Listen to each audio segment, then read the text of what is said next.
সালে এটা হচ্ছে 2025 সাল চলতেছে। 2025 সাল জুলাই আন্দোলন, জুলাই অভ্যুত্থানে যে এসে আপনি স্বাধীনতা উপভোগ করছেন, এই স্বাধীনতা উপভোগের মধ্যে এই যে গতকাল যে ঘটনাটা আপনাদের অবগত রয়েছেন নিশ্চয়। হ্যাঁ, কী লাভ ছিল? তাকে মেরে ফেলে কী লাভ ছিল? হুম আমার দেশ, আপনার দেশ, যে যার মতো চলতেছে, যে যার মতো ইতিবাচক ছড়াচ্ছে, নেতিবাচক ছড়াচ্ছে। এটাই কি বাংলাদেশ?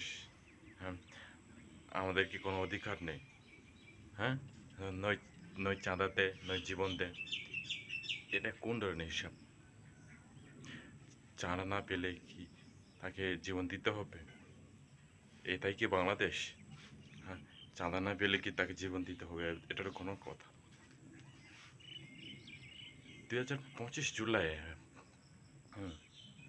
হাসিনার পতনের পর আমরা যে দ্বিতীয়বার স্বাধীন পেয়েছি বাংলাদেশ, কই স্বাধীন পেয়েছি? কই রক্ষাতে? কোনো রক্ষা নেই, কোনো স্বাধীন নেই, কোনো অধিকার নেই। সে যে মানুষটাকে অধিকার পেতে গেলে তাকে জীবন দিতে হয়। এটা কি কোনো এটা বাংলাদেশ? এটা কোনো বাংলাদেশ মানে হয় না। আপনারা চিন্তা করে দেখেন, এটা কীভাবে সম্ভব? একের উপরকে জীবন দিতে হচ্ছে। এটা তো কোনো স্বাধীন বাংলাদেশ নয়। তাহলে আপনি কী পেলেন বাংলাদেশে? তাহলে আমরা বাংলাদেশে জন্মগ্রহণ করেই তো আমাদের পাপ হচ্ছে। আমরা নিজেরাই পাপী মনে হচ্ছে। এসব করে কি দরকার? এই হিংস্রতা মনোভাব বাংলাদেশে আর কোনোদিন উন্নতি হবে না। উন্নতি হবে বলে মনে হচ্ছে না। খুবই খুবই খুবই হতাশ যে নির্মমভাবে হয় চাঁদা দে, হয় জীবন দে। কি লাভ ছিল এসব করে? একবারও কি ভেবে দেখেছেন যে আপনার জীবনে কি অমূল্য হয়েছে?